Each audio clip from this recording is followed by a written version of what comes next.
तो पुत्र आज का जो हमारा टॉपिक होगा दैट इज सॉल्यूशंस। देखिए वर्ड सॉल्यूशन जो है बहुत सिंपल और उतना ही कॉम्प्लिकेटेड होता है। सॉल्यूशन का जनरल मीनिंग है जब दो या दो से ज्यादा कंपोनेंट्स आपस में होमोजीनियसली मिक्स कर दिए जाएं तब उन्हें कहा जाता है solution. So what do you mean by the solution? Solution means it is a homogeneous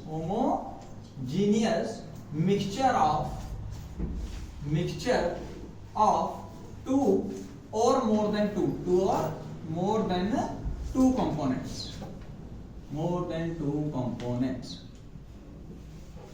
again बड़े इजीली समझते चलेंगे सारे वर्ड्स को ध्यान से समझते हुए। तो जब दो या दो से ज्यादा कंपोनेंट्स होमोजीनियसली मिक्स हो जाते हैं तो उन्हें कहा जाता है सॉल्यूशन। आपने छोटी क्लासेस से सुनते आ रहे होंगे कि सॉल्यूशन के अंदर जनरली एक सॉल्वेंट होता है और एक सॉल्यूट होता है। एक सॉल्वेंट होगा और एक सॉल्यूट होगा। पहली पॉइंट में यहां पे एक पॉइंट खड़ा होता है कि क्या सर एक ही सॉल्यूट और एक ही सॉल्वेंट होगा? क्या ऐसा पॉसिबल है या बहुत सारे भी हो सकते हैं? तो आपको पहली बात तो यही रखनी है कि solvent should always be one. Solvent हमेशा एक ही रहेगा, ऑलवेज वन। सॉल्यूट में सॉल्यूट आप एक से ज्यादा भी डाल सकते हो। अभी कुछ उदाहरण देंगे, बड़े आराम से समझ में आ जाएगा। तो सबसे पहले मैं एग्जांपल देता हूं। सपोज आपने एक सॉल्वेंट लिया और कोई एक सॉल्यूट लिया, कोई भी एक सॉल्यूट लिया। अब इन दोनों के मिक्सचर को हम कह देते हैं बाइनरी सॉल्यूशन। क्या कहते हैं पुत्र? Binary solution. सॉल्यूशन ऐसा जिसके अंदर बाई का मतलब दो कंपोनेंट्स हैं, एक सॉल्यूट और एक सॉल्वेंट। अब अगर मैं बाय द वे सॉल्वेंट एक ही रखूं और सॉल्यूट दो ऐड कर दूं तब वो बन जाएगा ternary solution. Ternary solution clear हो गया पुत्र? अब अगर बाय द वे सॉल्वेंट बढ़ा सकता हूं? नहीं, रेड पेन से लिख दिया ऑलवेज वन, एक ही रहेगा। अगर इसके अंदर आप सॉल्यूट 3 मिला दो तो वो डेफिनेटली बन जाएगा क्वांटनरी सॉल्यूशन। तो आप इन 3 एग्जांपल से ये तो समझ में आ गया होगा कि यार सॉल्वेंट हमेशा एक ही रहेगा। सॉल्यूट वेरी कर सकते हैं क्वांटिटी के अंदर, लेकिन अगर दो सॉल्यूट होंगे, एक सॉल्वेंट होगा तो वो टर्नरी हो जाएगा। अगर 3 सॉल्यूट होंगे तो वो क्वांटनरी हो जाएगा। अगर एक सॉल्यूट और एक सॉल्वेंट होगा तो वो बाइनरी। और हमारे सिलेबस के अंदर कमाल की बात जो है वो सबसे ज्यादा केस इसी के हैं, बाइनरी सॉल्यूशन के। तो हमने मेन कंसंट्रेशन भी इसी की स्टडी करनी है। ठीक है सर। अब इससे पहले हम और डिटेल करें तो बेसिक छोटी छोटी बातें ना हम सारी समझ लेते हैं, ताकि जब हम बुक खोलें या जब हम नोट्स खोलें तो हमें पता हो कि यार ये चीज हमें समझ में आ चुकी है। अब आपको पहले बता दें कि सर सॉल्यूट और सॉल्वेंट क्या चीज है। देखिए जब कभी भी आप कोई सॉल्यूशन बनाओगे तो उस सॉल्यूशन के अंदर कोई एक क्वांटिटी बहुत ज्यादा अमाउंट में रखोगे और दूसरी quantity as compare to the first quantity कम रखोगे। तो आम भाषा में अगर हम कहें कि which is in excess amount, जो चीज एक्सेस अमाउंट में अवेलेबल है इन द सॉल्यूशन वो होता है सॉल्वेंट। और as compare to the solvent जो लेसर अमाउंट में होगा, लेसर अमाउंट में अवेलेबल होगा, वो हो जाएगा आपका सॉल्यूट। एग्जांपल ले लें।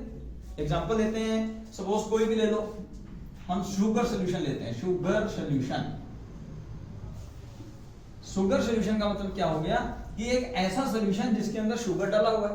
अब अगर आपको याद हो, सपोज एक जनरल कंटेनर लीजिए, इस कंटेनर के अंदर आप एक सॉल्वेंट डालिए कोई भी, लेट्स सपोज मैं वाटर डालता हूं, और इसके अंदर आप शुगर के क्रिस्टल्स को ऐड कर दीजिए और उसके बाद स्टीरर की मदद से उसको घोल के सॉल्यूशन बना दीजिए।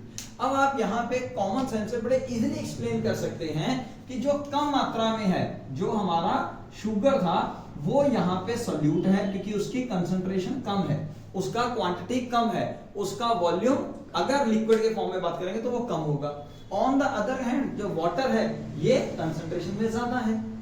दैट्स व्हाई इसको हम कहेंगे सॉल्वेंट। इसको हम क्या कहेंगे?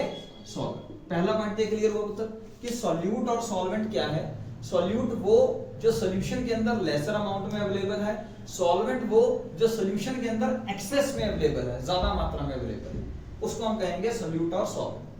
अब सॉल्यूशंस के जैसे मैंने यहाँ पे बाइनरी, टर्नरी, क्वांटनरी टाइप के सॉल्यूशन बताए, ऐसे ही आपके पास 9 टाइप्स के सॉल्यूशन है। How many types of solution? 9।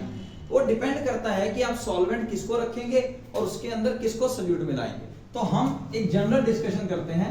Let suppose कर लीजिए, अगर आप सॉलिड को सॉलिड में, लिक्विड को सॉलिड में या गैस को सॉलिड में मिलाएंगे, तो ये 3 टाइप के सॉल्यूशन हो गए जिसके अंदर अब आपका सॉल्वेंट कौन है? सॉलिड। सॉल्वेंट कौन है? सॉलिड, है ना। और इधर वाले जो सॉलिड, लिक्विड और गैस है, ये कौन होंगे? सॉल्यूट्स। ओके, एग्जांपल देना चाहे तो हम दे सकते हैं, बट अभी इसके ज्यादा हम एग्जांपल लेंगे जो हमारा सिलेबस में है, दैट इज से solid in liquid, liquid in liquid and gas in liquid, gas in liquid. तो भैया ये जो 3 हो गए, यहाँ पे सॉल्वेंट कौन है? लिक्विड, मैं वाटर नहीं बोल रहा, लिक्विड बोल रहा हूं, कोई भी लिक्विड हो सकता है ना। और सॉलिड, लिक्विड और गैस जो इधर हमने लिखे हैं वो कौन है? सोल्यूट। ऐसे ही यानी कि अगर मैं इसको बात कर दूं, ये सोल्यूट हो गया, ये सॉल्यूशन के अंदर सॉल्वेंट हो गया, राइट। अगर हम बात करें अब तीसरे तरह के केस की, उसके अंदर अब आपके जो सॉल्वेंट है वो गैस ही गैस होगा, वो गैस ही गैस होगा। यहां पे सॉलिड को गैस में, लिक्विड को गैस में या गैस को गैस में कंबाइन कर दीजिए, then you can see we have again 3 more type of solutions. उन्होंने ये नहीं कहा कि 2 या 2 से ज्यादा सॉलिड को लिक्विड में डालो या लिक्विड को ऐसा कुछ नहीं कहा ना। उन्होंने सिंपल डेफिनेशन दी है, it is a homogeneous mixture of 2 और मोर देन 2 कंपोनेंट्स। 2 या 2 से ज्यादा कंपोनेंट जब होमोजेनियसली मिक्स हो जाएंगे तो उसको आप सॉल्यूशन कहते हैं। होमोजेनियस मिक्सचर का मतलब कि आप समझते होंगे एक ऐसा मिक्सचर जिसके throughout the sample composition same रहे, throughout the sample composition same रहे। ये ना हो कि कहीं पे कम कहीं पे ज्यादा हो। मेरी बात यहां तक समझ आ गई? अच्छा, तो अब हमारे सिलेबस में ये 3 ही आते हैं जो ब्लैक पेन वाले हैं, solid to liquid, liquid to liquid और गैस टू लिक्विड। इनके बारे में हमने डिटेल में स्टडी करना होता है। मेरी बात समझ में आई? तो ये हो गए हमारे पास 9 टाइप के डिफरेंट टाइप ऑफ सॉल्यूशंस। अगर आप इनका एग्जांपल चाहो, मैं एक एक एग्जांपल दे देता हूं। सपोज गैस को गैस में आप मिक्स कर सकते हो, हमारा एयर, हाइड्रोजन गैस मिक्स हो रखी है, नाइट्रोजन गैस मिक्स हो रखी है। So mixture of gases which result in the formation of a air is an example of gas in a gas. Then अगर हम बात करें लिक्विड का गैस में, क्लोरोफॉर्म CH_Cl3, उसके वेपर्स को अगर आप मिक्स कर दें with nitrogen gas, with the nitrogen gas, again that could be the example of liquid in a gas। सारे एग्जांपल याद करने की जरूरत नहीं है, लेकिन समझने के लिए हम कह सकते हैं यार क्लोरोफॉर्म एक लिक्विड फॉर्म में होता है, अगर उसको नाइट्रोजन गैस के साथ हम कंबाइन कर देंगे क्लोरोफॉर्म के वेपर्स को, तो definitely that could be the mixture of liquid in a gas. तो सॉलिड इन गैस का एग्जांपल कपूर, कैम्फर। जब हम कपूर को जलाते हैं तो कैम्फर के जो वेपर्स है वो इमीडिएटली कहां चले जाते हैं? एटमॉस्फेयर में, गैस में चले गए। So that could be the example of solid in a gas। अब हम बात करेंगे पहले solid in solid की, alloys formation। आप अलग-अलग तरह के metals या non metals को homogeneously mix करते हो, resulting into the formation of a solution named as alloys, और उसके अंदर solute भी solid है और solvent भी solid है। हो गया कि नहीं हो गया? अगर आप बात करोगे liquid in solid, तो again ये भी एक बहुत ही popular alloy है, mercury amalgam। आपको पता है mercury is the only metal which is liquid at room temperature. तो मरकरी एमाल्गम बनाओगे तो मरकरी को अगर आप सोडियम में, सोडियम मेटल के साथ कंबाइन करके होमोजेनियसली सॉलिड बना लो, सॉरी सॉल्यूशन बना लो या सॉलिड बना लो, एलॉय बना लो, बेटर टू से एलॉय बनाइए। So that could be the example of a liquid in solid. सुना है ना NaHG, सोडियम एमाल्गम। उसके बाद अगर आप बात करो कौन रह गया हमारा? Gas and solid. Gas and solid के तो बहुत सारे एग्जांपल है, जैसे आप लोगों ने देखा होगा जिस टाइम कैटलिज्म रिएक्शन शो करते हैं, यानी कि आप क्या करते हैं, हाइड्रोजन और नाइट्रोजन को कंबाइन करना है in the presence of palladium और आयरन, है ना, आयरन को यूज करते हैं एज अ कैटलिस्ट। तो भैया वो सॉलिड है, सॉलिड के ऊपर आगे गैसेस बैठेंगी, कंबाइन होंगी, जिसकी वजह से रिएक्शन होगा। So they all are the various examples of these 6 solution. अब रह गए जो हमारे सिलेबस में 3 जो मेन आने हैं। सबसे पहले अगर हम बात करें सॉलिड की, लिक्विड में यही रहा, शुगर सॉलिड फॉर्म में पाया जाता है। जब उसको आप वाटर में कंबाइन कर दोगे तो वो क्या बन जाएगा? क्या बन जाएगा उत्तर? Solid in liquid solution, solid in liquid solution. Then liquid in liquid, alcohol को पानी में मिलाओ, है ना, रोकना नहीं अब, ठीक है कि नहीं? तो that is also an example of a solution. तो अगर लिक्विड को लिक्विड में मिलाओ। अब अगर हम बात करें गैस को लिक्विड में, आप सबको पता है dissolved gas oxygen carbon dioxide बड़े इजीली हो जाती हैं into the water. Even water के अंदर जो एक्वेटिक एनिमल्स हैं उनके लिए तो ऑक्सीजन यानी कि गैस जो है वो वाटर के अंदर डिसॉल्व फॉर्म में ही अवेलेबल होती है, वो वहीं से उस ऑक्सीजन को अपने गिल्स की मदद से लेते हैं, फिर उसके रिएक्शंस करते हैं। ये सारे पॉइंट्स याद हो गए, छोटे छोटे पॉइंट्स हैं, आप बार बार देखोगे तो बड़े इजीली समझ में आ जाएंगे आपको। सर ये तो आता है, कोई बात नहीं, फिर भी एक बार ना बेस बनाना जरूरी है। तो these all are the 9 type of solution. इन 9 टाइप ऑफ सॉल्यूशन में जो हमने सिलेबस में स्टडी कर रहे हैं वो कर रहे हैं जिसके अंदर लिक्विड जो है वो सॉल्वेंट होगा, लिक्विड जो है वो सॉल्वेंट होगा। ये पॉइंट क्लियर हो गया पुत्र? अच्छा, अब यहां पे ही आगे चलने से पहले एक और इंपॉर्टेंट बात बता देता हूं कि अगर आपका सॉल्वेंट वाटर है तब उस तरह के सॉल्यूशंस को हम कहते हैं एक्वस सॉल्यूशन। क्या कहते हैं पुत्र? तो अगर कहीं पे भी आपको न्यूमेरिकल्स में, क्वेश्चंस में या कोई भी क्वेरी कर लेगा what do you mean by the aqueous solution, और यू कैन से कोई कह देगा 20 gram sodium chloride aqueous solution, तो इसका मतलब क्या हुआ कि भैया सॉल्यूट सोडियम क्लोराइड है और सॉल्वेंट वाटर है। Aqueous means for water. पर ऐसा नहीं है कि वाटर ही हमेशा सॉल्वेंट का काम प्ले करता है, ऐसा जरूरी नहीं है। इसके अलावा जो नॉन एक्वस सॉल्यूशंस होंगे उसके अंदर वाटर के अलावा जैसे benzene, carbon disulphide, carbon tetrachloride या ऐसे और भी सॉल्वेंट्स अवेलेबल हो सकते हैं। वो हमें क्वेश्चन की डेफिनेशन या क्वेश्चन की एक्सप्लेनेशन से पता करना होता है कि सॉल्वेंट हमारा कौन होगा। अब आप सोच रहे होंगे सर क्या करना है सॉल्वेंट का हमें? जब हम आगे न्यूमेरिकल्स की तरफ बढ़ेंगे वहां पे आपको इस सॉल्यूट की क्वांटिटी बतानी होती है इनटू द सॉल्वेंट और इनटू द सॉल्यूशन। वहां पे आपको पता होना चाहिए क्लियर कट फॉर्मूला पढ़ते या डेरिवेशन पढ़ते ही कि आप सॉल्यूट किसको ले रहे हो और आप सॉल्वेंट किसे एज्यूम कर रहे हो। ये पॉइंट क्लियर हो गया? ये पॉइंट क्लियर हो गया? तो इसको रब करके आगे चलें फिर। अच्छा, एक चीज और कि सॉल्यूट सॉल्वेंट में कितना कंबाइन होगा। सॉल्यूट सॉल्वेंट में इंपॉर्टेंट पॉइंट है ना, पूछा जाता है कभी कभी। सॉल्यूट सॉल्वेंट में कितना मिसिबल होगा। देखो सारे के सारे सॉल्यूट 100% मिसिबल तो नहीं हो सकते, कुछ मिसिबल होंगे, कुछ इनमिसिबल होंगे, कुछ पार्शियली मिसिबल होंगे। मिसिबल का मतलब मिक्स हुए होंगे। तो जो मिसिबिलिटी है या मिसिबल जो होंगे सॉल्यूशन, वो 2 फैक्टर्स पे डिपेंड करते हैं। नंबर फर्स्ट जो फैक्टर होगा कि अगर सॉल्यूट और सॉल्वेंट की इंटरेक्शन ज्यादा हो या एटलीस्ट बराबर हो एज कंपेयर टू सॉल्यूट और सॉल्वेंट इंटरेक्शन, तो सॉल्यूशन मिसिबल होगा। मतलब क्या, मैं दोबारा समझाऊं? समझ आई बात? दोबारा बताते हैं ना। जैसे देखिए सॉल्यूट है, सपोज ए है, ये ए से मिलके बना हुआ है, कोई सॉल्वेंट है वो बी से मिलके बना हुआ है, ठीक है पुत्र। अब ए और ए के जो मॉलिक्यूल्स हैं वो एक दूसरे को इंटैक्ट करके रखेंगे with the intermolecular force. Similarly B में भी अपनी इंटरमॉलिक्यूलर फोर्स होगा।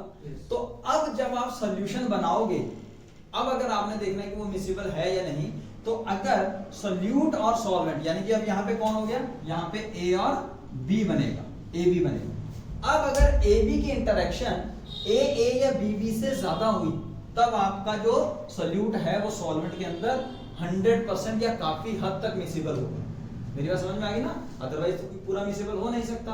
ऑन द अदर हैंड दूसरा जो क्राइटेरिया, ये पॉइंट समझ आ गया पुत्र? दूसरा क्राइटेरिया क्या है कि जब सॉल्यूट और सॉल्वेंट में कंबाइन होना है, क्या वो रिएक्शन को या सॉल्यूशन को स्टेबिलिटी की तरफ लेके जाता है? क्या वो स्टेबिलिटी की तरफ लेके जाएगा? अगर ऐसा है तो डेफिनेटली सॉल्यूशन मिसिबल हो जाएगा। अगर सॉल्यूशन ऐसा बन रहा है जो स्टेबल नहीं है, तो डेफिनेटली फिर मिसिबिलिटी या तो होगी नहीं या फिर बहुत कम। इसी को हम टर्म सॉल्युबिलिटी के नाम से डिनोट करते हैं। यहां तक पॉइंट क्लियर हो गया पुत्र? किसी को भी कोई दिक्कत हो तो वो पूछ सकता है। फर्स्ट पॉइंट में इंटरेक्शन देखा जाएगा सॉल्यूट सॉल्वेंट का, कि अगर सॉल्यूट और सॉल्वेंट का इंटरेक्शन सॉल्यूट से या सॉल्वेंट से ज्यादा होगा, तो डेफिनेटली ये दोनों एक दूसरे के साथ बैठेंगे। उदाहरण देते हैं, सपोज ये 2 सॉल्यूट हैं, इधर ये 2 सॉल्वेंट्स हैं। इनमें अपनी जो दोस्ती है उसके मुकाबले जब ये बच्चा और ये बच्चा दोस्ती करते हैं तो इनमें ज्यादा अच्छी बन जाती है। तो क्या ये दोनों इकट्ठे रह पाएंगे? तो फिर मिसिबिलिटी चेंज हो जाएगी। इन दैट केस जो अगला नया स्टूडेंट अपना बॉन्ड बनाएगा, यानी सॉल्यूट और सॉल्वेंट बॉन्ड बनाएगा सॉल्यूशन बनाने के लिए, वो ज्यादा स्टेबल हो जाएगा। हाँ, यहाँ पे एक रूल जरूर है कि लाइक डिसॉल्व लाइक डिसॉल्व। होशियार को पसंद चाहे ना भी करे, नलायक को पसंद बड़ा करता है। अपन दोनों इकट्ठे बैठ के ना पीछे गेम खेलेंगे, है ना? यहाँ नहीं अलाउ है, यहाँ छोटा रूम, छोटी जगह, मिनिमम स्टूडेंट्स। तो लाइक डिजॉल्व लाइक, मैं जनरली एग्जांपल देता था कि शराबी के दोस्त शराबी कितने होते हैं, है ना। जो नॉर्मल पर्सन होता है उसके दोस्त ज्यादा नहीं होते, गिने चुने होते हैं। लेकिन अल्कोहल वाले के कभी फंक्शन करके देखना, वो बंदे कितने खड़े कर देता है। तो लाइक डिजॉल्व लाइक वाला जो प्रिंसिपल है वो यहाँ लागू हो रहा है कि भैया अगर सॉल्यूट और सॉल्वेंट की नेचर सेम है तो वो डेफिनेटली कंबाइन करके आपको ज्यादा मिसेबल सॉल्यूशन प्रोवाइड करवा देंगे। यहां तक किसी को कोई दिक्कत हो तो वो पूछ सकता है। मैं चलूं आगे, अगर क्वेरी है तो पूछ लो, ठीक है। अब आता है पुत्र, मोटे तौर पे हम सॉल्यूशन स्टडी करते हैं। सॉल्यूशन यहां से आप समझ चुके होंगे कि यार 3 टाइप के सॉल्यूशन है मेजर तौर पे, एक गैसियस सॉल्यूशन, एक एक्वस या ये कह लीजिए लिक्विड सॉल्यूशन, एक सॉलिड सॉल्यूशन। और हमने सिलेबस में कौन सा स्टडी करना है? लिक्विड सॉल्यूशन, लिक्विड सॉल्यूशन, ठीक है पुत्र। चलें इसके बारे में डिस्कस करने, तो इसको रब करते हैं पहले। और ये सारा कुछ आप लोग चाहो तो अब जो YouTube पे चैनल्स में हम डालेंगे वहां से आप पिक कर लेना, स्क्रीनशॉट वाला काम वहीं से कर लेना, है ना। ठीक है। अब जो नेक्स्ट टॉपिक आता है उत्तर, वो ये होता है कि सर आपने सोल्यूट और सॉल्वेंट को मिक्स तो कर दिया, सोल्यूट प्लस सॉल्वेंट को कंबाइन करके हमने क्या बना दिया सर? सॉल्यूशन। क्या बनाया पुत्र? सॉल्यूशन, ठीक है। अब अगला जो क्वेश्चन अराइज होता है वो ये अराइज होता है कि हमारे सॉल्यूशन के अंदर अमाउंट ऑफ सोल्यूट कितना है, जिसको आप एक और वर्ड देते हो कंसंट्रेशन। सो अगर सोल्यूट की कंसंट्रेशन आपको एक्सप्रेस करनी हो तो मैं लिखते हैं कंसंट्रेशन। तो उसके लिए कुछ अलग अलग वर्ड्स हैं जो कि आपने काफी हद तक +1 में भी स्टडी किए थे, लेकिन अभी भी हमें दोबारा करने हैं। मैं कुछ नाम लिख रहा हूं, आपको शायद नाम लिखते ही याद आना शुरू हो जाएगा। सबसे पहले mass percentage, then volume percentage, then mass is to volume percentage, इसको डिटेल में अभी बताऊंगा। Volume percentage, then molarity, then molarity. जिसको ये चीजें नहीं आती ना वो ध्यान से सीखना पुत्र। मोलैरिटी, मोलैरिटी, नॉर्मैलिटी, फॉर्मेलिटी, इन सबसे ज्यादा इंपॉर्टेंट जो यूज होती है मोल फ्रैक्शन। मोल फ्रैक्शन मैं जानबूझ के यहां सामने लिख रहा हूं ताकि एक्सप्लेन करने से पहले आपको पता लग जाए कि ये सारे टर्म्स क्यों यूज हो रही है, just to express the concentration of a solute in the solution, ठीक है। मतलब एक बड़ा मशहूर आजकल यूज होने लग गया ppm, पार्ट्स पर मिलियन या फिर पार्ट्स पर बिलियन। तो ये हमारे पास कुछ टर्म्स हैं जिनकी मदद से आप लोग कंसंट्रेशन बताते हो सोल्यूट की इन द सॉल्यूशन, ठीक है उत्तर। yes. करेंगे स्टार्ट एक एक करके। इसको स्टार्ट करने से पहले आपको मोल आना चाहिए। अभी मैंने पूछा मोल आता है, अगर नहीं भी आता तो हम सीख लेते हैं, पहले 5 मिनट उसी पे लगा लेते हैं। तो हम क्या करते हैं, ये वाली जगह यूज करते हैं मोल, MOLE मोल। ऐसा है, मोल को समझने से पहले आप रोजमर्रा जिंदगी में अगर कुछ एग्जांपल ले लोगे तो वो बड़े आसान हो जाएंगे। लेट्स सपोज हम उदाहरण लें, अगर हमारे पेरेंट्स हमें कोई चीज बाय करने को कहें तो या तो हम उसको केजी में लेके आएंगे या लीटर में लेके आएंगे या फिर क्वांटिटी में लेके आएंगे गिन के। गलत कह रहा हूं सही कह रहा हूं? सही कह रहे हो। कोई और तरीका तो है नहीं, है ना। तो अगर आपको सबसे बढ़िया एग्जांपल दिया जाए कि आपकी मदर ने कहा जाओ 1 दर्जन बनानास केले खरीद के लाओ, है ना, तो आप कितने लाओगे बताओ? 12। क्यों भाई 12 क्यों लाओगे? क्योंकि सर 1 दर्जन का मतलब ही 12 है, ठीक है ना। तो यहां से आपको एग्जैक्टली पता है। अब अगर जो फ्रूट सेलर है अगर उसने 11 डाल दिए तो क्या आप लेके आओगे? भाई 12 दे पूरे, सही कह रहा हूं ना। हाँ 13 डाल दोगे तो ले आओगे, पर हमें 12 ही डाले हैं, ठीक है। ऐसी एक और वर्ड है gross. 1 gross is equal to 144, 144, ठीक है जी। सो ऐसे ही एक वर्ड है मोल। एवोगैड्रो सर ने हमें ये फाइंड करके दिया था, जिसकी एग्जैक्ट वैल्यू आज भी नहीं पता। आज भी हमारे ग्रेट साइंटिस्ट जो हैं वो इसको ढूंढने पे लगे हुए हैं, बट स्टिल जो हमारे लायक है, जो हमें न्यूमेरिकल्स में यूज करनी है, वो हम यहाँ पे यूज करेंगे। सो 1 मोल इक्वल टू 6.022 into 10⁻23, ये बहुत बड़ी वैल्यू हो गई भैया, 6.022 into 10⁻23। तो ये है 1 मोल। खत्म हो गया मोल? नहीं, अभी तो शुरू हुआ है मोल, अभी तो शुरू हुआ है मोल। ठीक है, तो हम यहां पे ये बात करेंगे कि 1 mole is equal to 6.023 into 10⁻23। अच्छा, इसको राउंड ऑफ करके ना 23 भी याद कर सकते हो, बहुत ज्यादा फर्क नहीं पड़ेगा। ठीक है, तो 1 मोल ऑफ एनी सब्सटेंस, कोई भी सब्सटेंस की अगर आप बात कर रहे हो तो इसका मतलब क्या है, 6.023 into 10⁻23। देखो 23 लिख दिया मैंने, अब इजी है याद करना। तो 6.023 into 10⁻23 particles of that substance, particles of the substance. तो उस सब्सटेंस के इतने सारे पार्टिकल्स अवेलेबल होंगे 1 मोल में। मेरी बात समझ में आई? उदाहरण और लेते हैं, लेट्स सपोज हम बात करते हैं कार्बन की, किसी की भी बात कर सकते हैं कार्बन की। 1 mole of carbon contains, 1 mole carbon कितना कंटेन करेगा सर, 6.023 into 10⁻23। इसको एवोगैड्रोस नंबर भी बोलते हैं, Na लिख देते हैं। ठीक है, it is equal to 6.023 into 10⁻23। अब कार्बन आप बताइए सिंगल फॉर्म में एग्जिस्ट करता है, एलिमेंट की फॉर्म में एग्जिस्ट करता है या कंपाउंड की फॉर्म में? एलिमेंट की फॉर्म में, एलिमेंट अकेला कार्बन एग्जिस्ट करता है। कार्बन C2 देखा है? नहीं देखा होगा। ठीक है, हाइड्रोजन H देखा है? नहीं देखा होगा। हाइड्रोजन H2 की फॉर्म में एग्जिस्ट करता है। ये चीजें भी छोटी छोटी ध्यान रखनी है, जो कि साथ साथ में मैं बताता रहूंगा।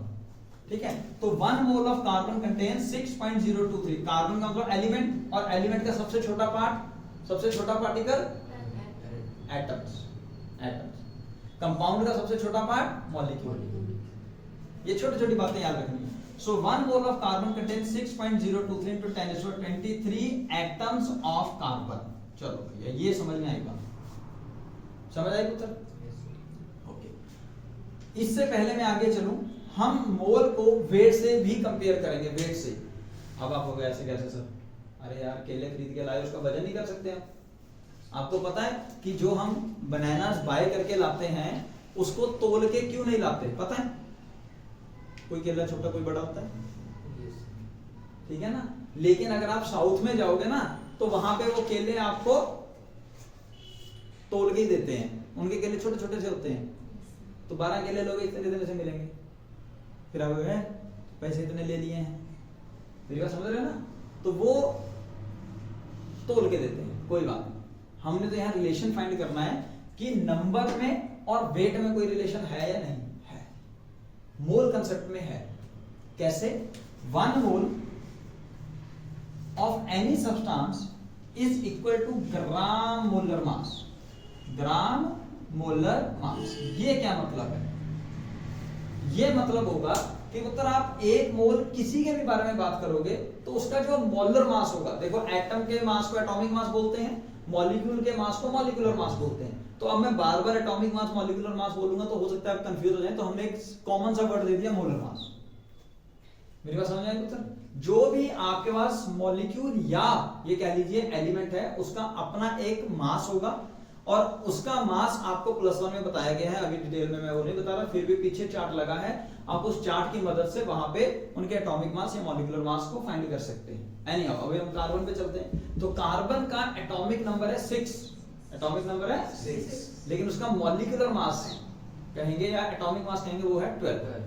तो इट मींस यहां पे हम लिखते हैं 1 मोल ऑफ कार्बन वेज। अब मैं वजन की बात कर रहा हूं, देखो 1 mole of carbon weighs 12 gram of carbon.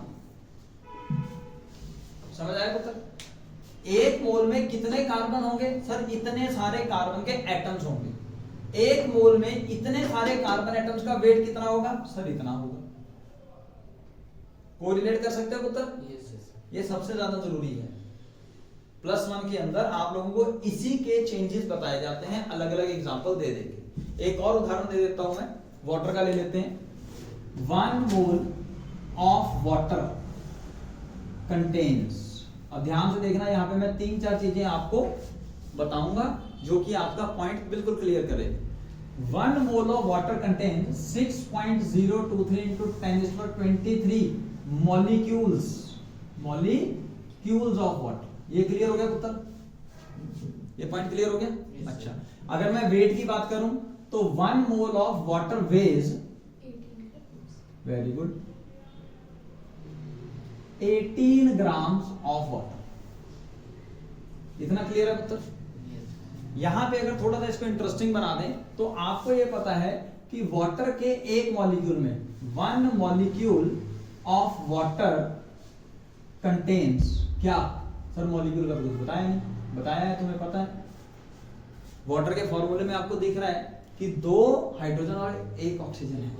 So 1 molecule of water contains 2 hydrogen atoms and 1 oxygen atom.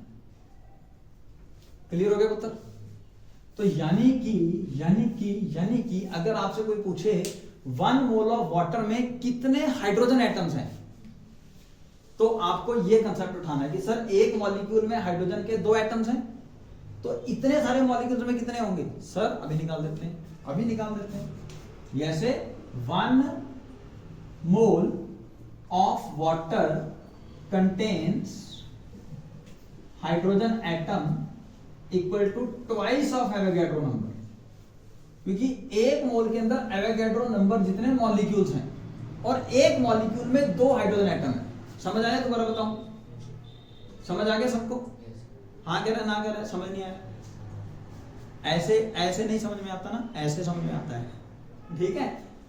तो आपके सामने ये एक मॉलिक्यूल में, अगर यहां लिखा हुआ है एक मॉलिक्यूल वाटर में अगर 2 हाइड्रोजन एटम हैं, तो एक मोल में Avogadro number of water molecules थे। तो भैया हाइड्रोजन एटम कितने होंगे? सर 2 × 6.02 × 10⁻23 एटम्स होंगे सर, किसके? हाइड्रोजन के। और ऑक्सीजन के कितने होंगे? ऑक्सीजन के सेम होंगे, क्योंकि ऑक्सीजन के सेम पाए जाते हैं ना 1-1। ये क्लियर हो गया पुत्र? मोलर मास वाला काम क्लियर हो गया, वेट वाला कंसेप्ट भी क्लियर हो गया। अगर आपका ये कंसेप्ट क्लियर है तब हम इनके साथ बड़े इजीली स्टडी कर पाएंगे। यहां तक किसी को कुछ ना समझ में आए तो पूछ सकता है पहले। चले आगे? ओके, तो आगे चलते हैं, हम एक एक करके इन्हीं भाई साहब को पकड़ते हैं और कोशिश करते हैं कि इनको हम कवर करें। सबसे पहले mass is to mass percentage, ये रब करते हैं, बाकी सारा कुछ है ना, ये रब कर देते हैं। एक एक करके हम स्टडी करते चलेंगे।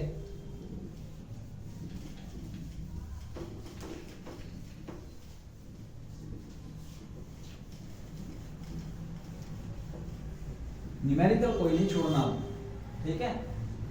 अदरवाइज आप कहते हो सर मैं न्यूमेरिकल में वीक हूं या मैं न्यूमेरिकल में अच्छा हूं, उसका रीजन सिर्फ यही होता है जो न्यूमेरिकल में अच्छा है वो नंबर ऑफ न्यूमेरिकल सॉल्व कर देता है, जो न्यूमेरिकल में वीक है वो कहानी सुन के, कंसेप्ट को सुन के न्यूमेरिकल नहीं करता है।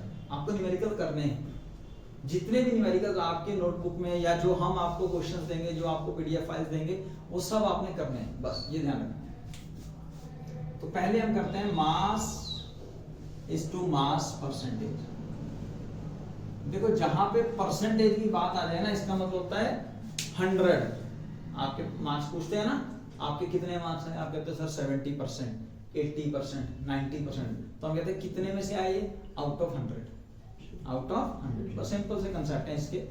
तो सबसे पहले mass is to mass percentage. Suppose आपने 2 चीजें ली हैं, एक सॉल्यूट लिया, एक सॉल्वेंट लिया और उससे एक सॉल्यूशन बनाया, ठीक है? मतलब ए सपोज आपका सॉल्वेंट है, बी लेट सपोज आपका सॉल्यूट है, तो भैया ए बी आपका सॉल्यूशन। कोई नाराजगी यहाँ तक? अब हम सॉल्यूशन के अंदर सॉल्यूट की कंसंट्रेशन को अलग अलग ढंग से एक्सप्रेस करेंगे, तो वही हम पकड़ रहे हैं। सबसे पहले सपोज आपको निकालना है मास परसेंटेज ऑफ सॉल्यूट। तो बहुत सिंपल होगा, जैसा नाम ही सजेस्ट कर रहा है, mass of solute divided by mass of solution, total mass of solution, यानी कि mass of solute plus solution दोनों सॉल्वेंट का लिख सकते हो। So mass of solute divided by mass of solution into 100, this will give you the mass percentage of solute, mass percentage of solute. इसको general books में WB upon WA plus WB into 100 लिखा जाएगा, ठीक है ना? तो ये मास percentage हो गया of solute with respect to solvent, with respect to solution. ठीक है, ज्यादा छोटा हो गया, पढ़ा करो। समझ आ गया पुत्र? ये पॉइंट क्लियर हो गया? आगे चलो, क्या इसकी कोई यूनिट है? यूनिट होगी इसकी, क्यों भाई? मास को मास से डिवाइड कर रहा है तो जो भी वेट होगा वो तो कट जाएगा।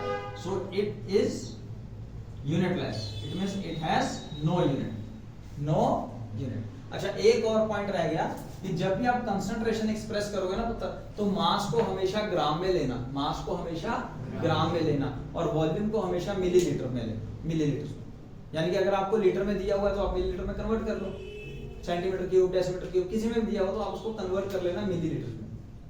मेरी बात क्लियर होगी? आज का एक एग्जांपल ले लें। सपोज कोई आपको कहे हमारे पास 20 ग्राम सोडियम क्लोराइड, 20 ग्राम नहीं, सॉरी ये तो हम आंसर देने लगे। You have 20% mass is to mass solution of sodium chloride, of sodium chloride. तो क्या इससे आप समझ जाते हो? अच्छा, किसी अगर सॉल्यूशन के अंदर कोई और सॉल्वेंट नहीं लिखा है तो कौन है? पानी। पानी, फिर पानी। कोई और लिखा होगा तो हम वो लिख देंगे। अब इस केस के अंदर मतलब mass is to mass percentage दिया हुआ है किसका? सोडियम क्लोराइड के सॉल्यूशन का, सोडियम क्लोराइड के। तो इसका मतलब क्या हुआ? We have 20 gram of sodium chloride in 100 gram of solution. Solution भाई, सॉल्यूशन, ठीक है ना? 80 ग्राम इसके अंदर कौन होगा? पानी होगा।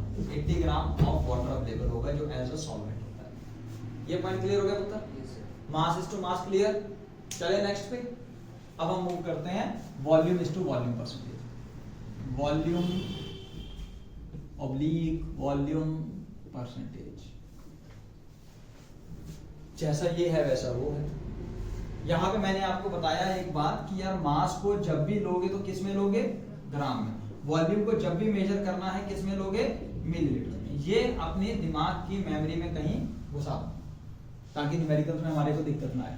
तो यहाँ पे volume is to volume percentage अगर आप फाइंड करोगे, अगेन हम सॉल्यूट सॉल्वेंट यही ले लेते हैं, तो volume of solute upon volume of solution, यानी कि volume of solute plus volume of solvent into 100। This could be your volume percentage. Again इसकी भी कोई यूनिट नहीं होने वाली। क्यों भाई?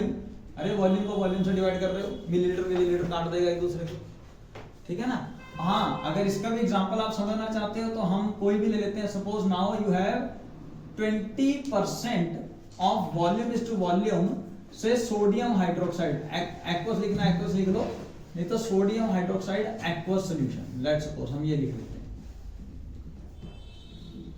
अब इसके अंदर क्या क्या समझ में आ रहा है कि sir 20% volume is to volume percentage है सोडियम हाइड्रोक्साइड की, उसके सॉल्यूशन में, किसके?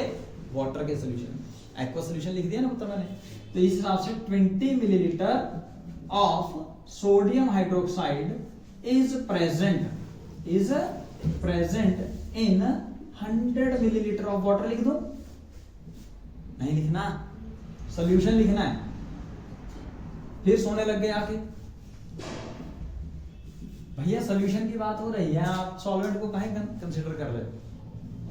सही है ना? तो ये छोटी छोटी बातें ध्यान रखनी है, नहीं तो यहाँ पे अगर वाटर लिख दिया तो सब मेहनत हमारी खराब हो जाएगी। ठीक है मतलब, आगे हम चलते हैं थर्ड केस पे।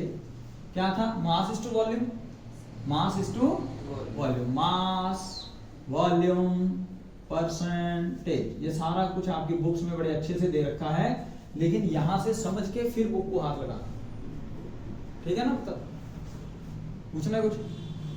सपोज मास वॉल्यूम परसेंटेज अगर अगेन किसकी पूछ रहे हैं? सर सॉल्यूट की बता देते हैं। हम तो सॉल्यूट की बता देंगे।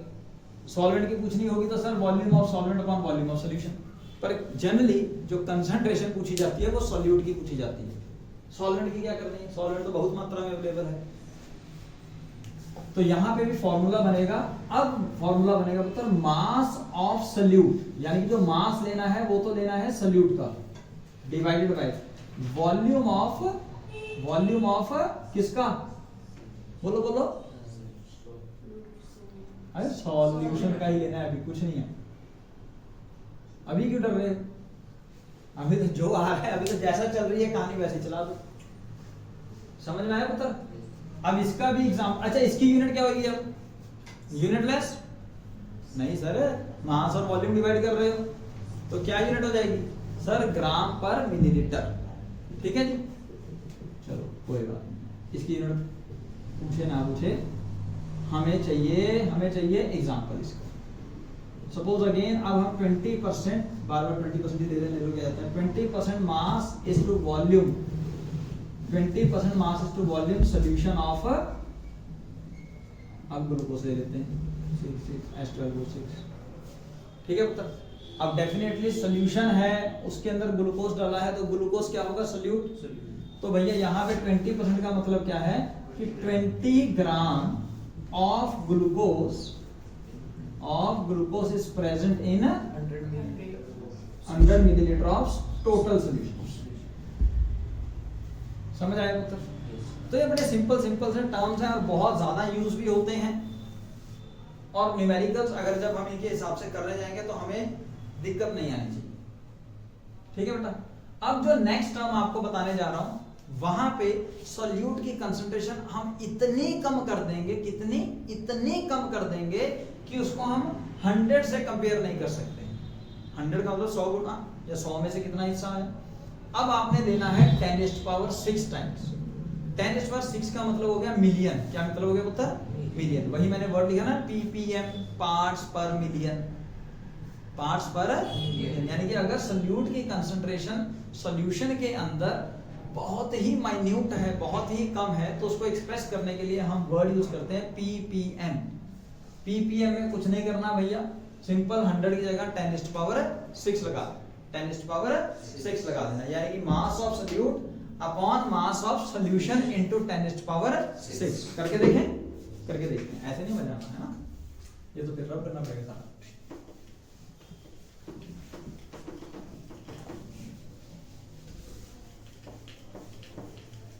ओके, तो अब हम चलते हैं ppm। फोर्थ पॉइंट था ये ppm। 1 मिलियन में कितनी वैल्यूज होती हैं तो पता ही होगा आपको, 10⁻⁶, और 1 बिलियन में 10⁻⁹। बस इतना याद रख लो, बाकी हो गए। पार्ट्स पर million, it means mass of solute divided by mass of solution into 10⁻⁶। बस ये फर्क है पुत्र। 100 की जगह यानी कि 10⁻² की जगह यहाँ पे 10⁻⁶ आ गया। कोई दिक्कत हो किसी को तो पूछ सकता है, ठीक है पुत्र। अब जब सॉल्यूट की क्वांटिटी बहुत ही कम होती है तो उसको परसेंटेज में एक्सप्रेस मत कीजिए, उसको ppm में एक्सप्रेस कीजिए, ppb में एक्सप्रेस कीजिए, पार्ट्स पर मिलियन, पार्ट्स पर बिलियन में एक्सप्रेस कीजिए। जैसा कि अगर हम एग्जांपल लें, suppose the concentration of sulphur dioxide is found to be 10 ppm, in air। उसका मतलब क्या हुआ, नहीं समझ आया? The concentration of sulphur dioxide एक हार्मफुल गैस है, आपको पता है। अगर एटमॉस्फेयर में वो बढ़ जाएगी तो वो बहुत नुकसान करेगी, है ना, हेल्थ हैजार्ड्स पैदा करेगी, सांस लेने में दिक्कत क्रिएट करेगी, और इवन और क्या करेगी, एसिड रेन प्रोड्यूस करेगी। SO2 को वाटर से कंबाइन करोगे तो H2SO3 बन जाएगा, सल्फ्यूरस एसिड, है ना। एसिडिक रेन नीचे गिरेगी, मॉन्यूमेंट्स को खराब करेगी, हमारी जो वेजिटेशन है उसको खराब कर देगी। चलो इतना डिटेल में नहीं जाना, हमने तो सिर्फ ये पूछना है कि भैया अगर हमें दे दिया सपोज 10 ppm, ठीक है, कभी कभी मास की जगह यहाँ पे आप वॉल्यूम भी ले सकते हो, तो फिर volume of solute upon volume of solution आएगा, तब volume of solute upon volume of solution आएगा। वो डिपेंड करेगा कि आप अब सोल्यूट और सॉल्वेंट किस फॉर्म में ले रहे हैं। If you are taking that in a liquid और in a gas form, then you should use, कौन सा टर्म यूज करोगे, वॉल्यूम यूज करोगे। जैसे मैंने सल्फर डाइऑक्साइड की बात की है, मैंने एग्जांपल क्या लिया, 10 ppm of sulphur dioxide in air. समझ आया पुत्र? इसका मतलब क्या है कि अगर मैं लीटर, गैसेस है तो मैं लीटर भी ले सकता हूं, मिलीलीटर ले लो। इसका मतलब है जी 10 millilitre of sulphur dioxide is present in 10⁻⁶ millilitre of atmospheric air. यानी कि हवा जब आप 10⁻⁶ मिलीलीटर इकट्ठी करते हो, उसके अंदर 10 मिलीलीटर सल्फर डाइऑक्साइड पाई जाती है। यहां तक कोई दिक्कत किसी को? ठीक है, मतलब यूनिट्स आप यहाँ पे लीटर यूज करोगे तो ये भी लीटर के यूज करना, मतलब यूनिट सेम रखना। यूनिट्स में पंगा मत डालो। चले आगे, वेरी गुड, सबको बहुत अच्छे से समझ में आ रहा है। कारण पता क्या है, टॉपिक इजी है ये वाले, क्योंकि +1 में काफी कुछ पढ़ा हुआ है, ठीक है ना, कोई बात नहीं, आप फिर पढ़ लेंगे। अगला 5th टर्म आता है पुत्र मोलैरिटी। मोलैरिटी, मोलैरिटी को डिनोट करते हैं हम कैपिटल M से, कैपिटल M से। It is defined as the number of moles of solute per litre of solution. देसी भाषा में, पहले अंग्रेजी लिखो तभी देसी समझोगे। It is defined as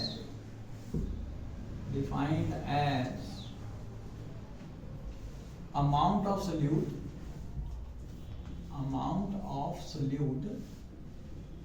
dissolved per liter of solution। अच्छा, राइटिंग डॉक्टर होने की वजह से ना मेरी छोटी है, मैं बड़ी कोशिश करता हूँ तब याद आ जाती है कि बड़ी लिखनी है, नहीं कि छोटी हो जाती है। थोड़ा जूम करके देख लेना अगर आप देखोगे ना। So it is defined as the amount of solute dissolved per litre of solution. This is called molarity. Molarity को हम एक्सप्रेस करते हैं number of moles of solute, number of moles of solute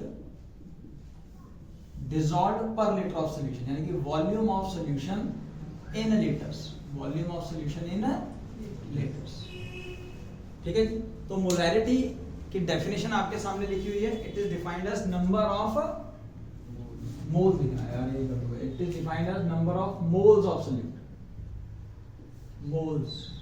moles of solute dissolved per litre of solution, then it is written as molarity.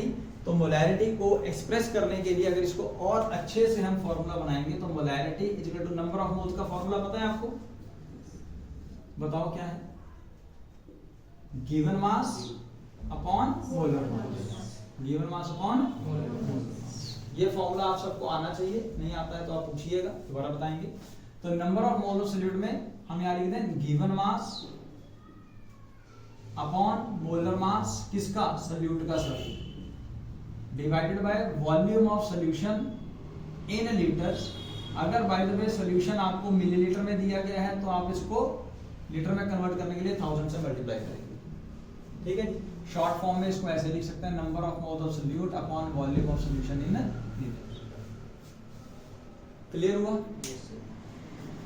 सबसे ज्यादा use होने वाली entity है molarity to express the concentration of a solute in a solution, सबसे ज्यादा। ठीक है, तो इसके बाद एक प्रॉब्लम आई कि ये जो क्वांटिटी है ये वॉल्यूम पे डिपेंड करती है और वॉल्यूम कहीं ना कहीं टेम्परेचर पे डिपेंड करता है। तो जब टेम्परेचर इंक्रीज या डिक्रीज होता है तब उस समय आपको पता है वॉल्यूम भी एक्सपैंड या कॉन्ट्रैक्ट होकर चेंज होता है। तो भैया अगर वॉल्यूम चेंज होगा तो मोलैरिटी चेंज हो जाएगी। तो हमारे को सेम सॉल्यूशन की एग्जैक्ट कंसंट्रेशन अलग अलग बदलते हुए वॉल्यूम में एक्सप्रेस करनी मुश्किल हो जाएगी। तो इसलिए एक और टर्म इंट्रोड्यूस करनी पड़ी, that is called molarity. Molarity denoted by small n, small n. Now molarity is defined as the number of moles of solute, number of moles of solute dissolved per liter of solution, per liter of dissolved per kg of solvent। एक तो इन्होंने इसके अंदर सबसे पहला क्या किया, इन्होंने वॉल्यूम भगा दिया, है ना, लीटर की जगह केजी आ गया। ठीक है, और सॉल्यूशन की जगह भी ये फर्स्ट टर्म थी जिसके अंदर सॉल्वेंट को इंट्रोड्यूस किया गया। सॉल्वेंट को अभी तक हम सारी टर्म्स किस में स्टडी कर रहे थे? सॉल्यूशन। तो molarity is equal to number of moles of solute upon weight of solvent in KG. छोटे में ऐसे लिख दो, ए और बी याद हो गया ना, ए मैंने सॉल्वेंट लिया था, बी आपको सोल्यूट दिया था। तो यानी कि sir given mass of solute, number of मोल निकाल रहा हूं, given mass of solute upon molar mass of solute into 1 upon weight of solvent in KG. अगर ये ग्राम में दिया होगा तो 1000 से मल्टीप्लाई, 1000 से। तो जनरली जब टीचर्स फार्मूला देते हैं वो 1000 से पहले ही मल्टीप्लाई कर देते हैं। हमने 1000 तब मल्टीप्लाई करना है अगर हमें मिलीलीटर या ग्राम में कन्वर्ट करना हो। अगर वो डायरेक्टली दिया हुआ है तो 1000 लगाइए, अगर लीटर में दिया हुआ तो फार्मूले के हिसाब से डायरेक्टली लिख दीजिए। मैंने बताया ना आपको, वॉल्यूम को आप कोशिश करेंगे किस में लेंगे, मिलीलीटर में लेंगे। तो अगर आपको मिलीलीटर में कन्वर्ट करना है तो 1000 से मल्टीप्लाई कर दो यार। ऐसे ही वेट जनरली दिया होगा केजी में, तो अगर आपको ग्राम में कन्वर्ट करना है तो 1000 से मल्टीप्लाई कर दीजिए। अब बोला ये जाता है कि इन दोनों में से कौन सी टर्म सुपीरियर है। देखो सुपीरियर इंफीरियर कुछ नहीं है, बेसिकली मोलैलिटी जो है ये टर्म टेम्परेचर इंडिपेंडेंट है। मास को टेम्परेचर से कोई लेना देना नहीं होता। So this term is temperature independent, temperature independent.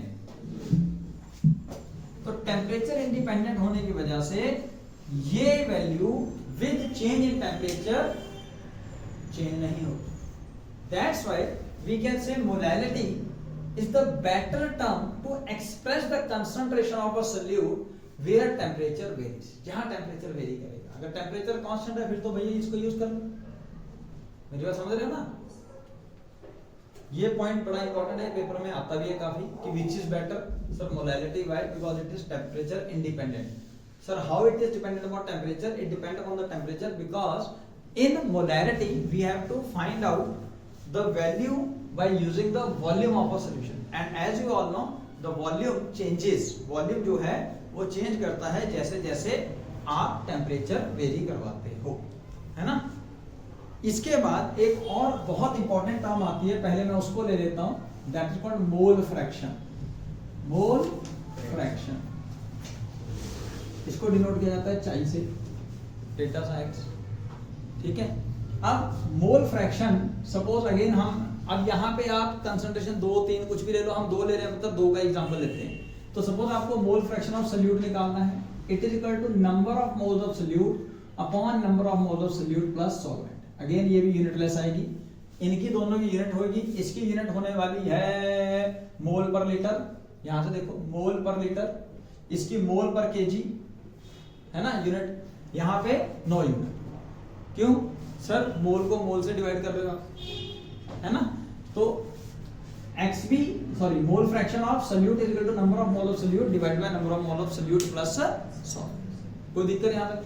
ऐसे ही अगर आपको कहे कि नहीं भाई इस बार तो मेरे को सॉल्वेंट की भी बताओ, तो निकाल दो number of moles of solvent divided by number of moles of solute plus solvent. और एक और अच्छी सी बात, जितने भी कंपोनेंट होंगे A B C जितने भी होंगे उन सब के मोल फ्रैक्शंस का सम जो है वो हमेशा क्या होता है? 1 यूनिटी। यानी कि अगर आपके पास बाइनरी सॉल्यूशन है तो एक का मोल फ्रैक्शन फाइंड कर लो, दूसरे का निकालने के लिए सिंपल उसको 1 में से माइनस कर दो, 1 में से माइनस कर दो। मोल फ्रैक्शन एंड मोलैरिटी ये सबसे ज्यादा यूज होती हैं terms to express the concentration, ठीक है। मतलब इससे आगे हम चलते हैं 8th पे, कौन सी रहेगी? मोलैरिटी, मोलैलिटी, नॉर्मैलिटी पे चलते हैं। Normality, normality is denoted by capital N। ध्यान से समझें, बहुत इजी कंसेप्ट है ताकि हम अगले लेक्चर में आगे बढ़ सकें। तो normality is defined as the number of gram equivalents of solute dissolved per litre of solution. सुना है? सुना है? आप सुनो फिर, आपने तो सुना है। नंबर ऑफ ग्राम इक्विवेलेंट्स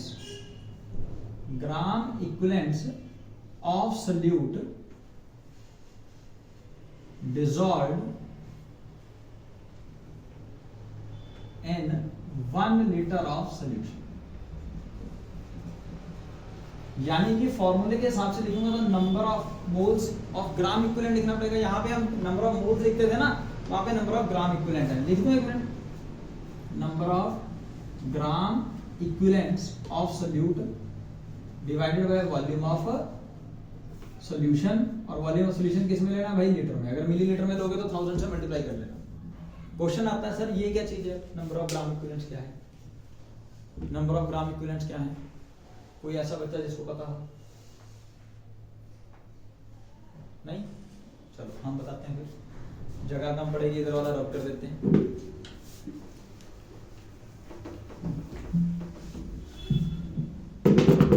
तो उत्तर यहां पे लिखेंगे हम number of gram equivalents.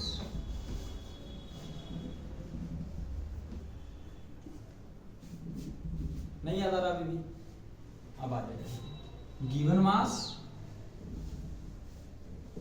Upon equivalent mass, upon equivalent mass. अब ये इक्विवेलेंट मास कैसे फाइंड करते हैं वो हम यहां देखते हैं। सो इक्विवेलेंट मास सिंपल, बड़ा सिंपल है। Equivalent mass is equal to molar mass divided by acidity, basicity, number of electron lost, shared, याद आ गया ना? तो number of electron lost shared by an atom, या फिर क्या बस सारे यही है, या फिर जितना उनका चार्ज होता है ऊपर, किसी आयन के ऊपर जो चार्ज होगा। तो एसिडिटी बेस की होती है, बेसिसिटी एसिड की होती है। एग्जांपल देता हूं, सपोज मैं एसिडिटी फाइंड कर रहा हूं तो मैं ले रहा हूं सोडियम हाइड्रोक्साइड, मैं ले लेता हूं एल्यूमिनियम हाइड्रोक्साइड, ठीक है पुत्र। अब सोडियम हाइड्रोक्साइड डिसोशिएट होके कितने OH नेगेटिव आयन देगा, वो होगी सोडियम हाइड्रोक्साइड की एसिडिटी। सोडियम हाइड्रोक्साइड टूट के एक ही देगा, तो इसकी एसिडिटी बात। एल्यूमिनियम हाइड्रोक्साइड डिसोशिएट होके क्या देगा हमें, 3 OH नेगेटिव आयन देगा, तो इसकी एसिडिटी हो जाएगी 3। सिंपल। तो मोलर मास आपको फाइंड करना आता ही है, डिवाइडेड बाय एसिडिटी या बेसिसिटी लिख दीजिए। अगर हम एक एसिड की बात करें, सपोज HCl बात करें, हाइड्रोक्लोरिक एसिड, जब ये टूटेगा पुत्र तो ये एक H पॉजिटिव और एक Cl नेगेटिव देगा, तो ये हुआ इसका बेसिसिटी। एसिड की बेसिसिटी, बेस की एसिडिटी, समझ आ गया? तो अगर आप सपोज H2SO4 लेते हो तो 2 हाइड्रोजन आयन मिलेंगे और साथ में सल्फेट आयन मिलेगा, तो इसकी बेसिसिटी कितनी है पुत्र, 2, इसकी बेसिसिटी कितनी है, 1। तो आप इक्विवेलेंट मास फाइंड करो, डिवाइडेड बाय एसिडिटी और बेसिसिटी लिख दो, then you are able to find out the equivalent mass, then you have to find out the equivalent mass. अच्छा जी, यहाँ पे कुछ और वर्ड भी है, नंबर ऑफ ग्राम इक्विवेलेंट वहां चेक दें हम। अब यहाँ पे normality equal to number of gram equivalent का फॉर्मूला क्या गया पुत्र, given mass upon equivalent mass upon volume of solution in litres. यहां तक ठीक है पुत्र? yes. ये वाला फॉर्मूला उठा के मैंने वहां रख दिया। अब इक्विवेलेंट मास को कैलकुलेट किया मैंने यहां से, तो यानी कि नॉर्मेलिटी का एक और फॉर्मूला बना दिया, given mass upon equivalent mass का फॉर्मूला पुत्र मोलर मास अपॉन एसिडिटी या बेसिसिटी। तो एसिडिटी या बेसिसिटी हम ऊपर ले जाके मल्टीप्लाई कर रहे हैं into 1 upon volume of solution in litres. समझ आया पुत्र? तो ये जो टर्म है, ये जिसको मैं डॉटेड फॉर्म में इकट्ठा करके लिख रहा हूं, ध्यान से अगर देखें तो ये मोलैरिटी का formula given mass upon molar mass into 1 upon volume of solution in litres. तो इस तरह से नॉर्मेलिटी का एक और फॉर्मूला बन गया, normality is equal to molarity into acidity या बेसिसिटी ऑफ अ सॉल्यूशन। समझ में आया? पक्का क्लियर हो गया? एक लास्ट रह गया है फॉर्मेलिटी, वो भी समझ लो 2 मिनट में।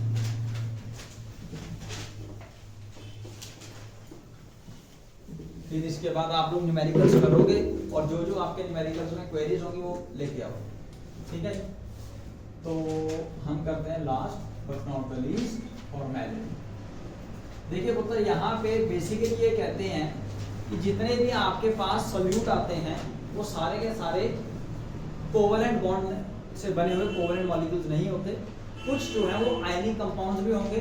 तो ये टर्म जो है वो उन आयनिक कंपाउंड्स के लिए यूज किया गया, बाकी कोई फर्क नहीं। So formality is defined as number of moles of solute, number of moles नहीं बोलेंगे, फॉर्मूला मास बोलेंगे। नंबर ऑफ, जैसे यहाँ पे ग्राम इक्विवेलेंट बोलना है, वहां पे formula mass, number of formula mass of solute dissolved per litre of solution.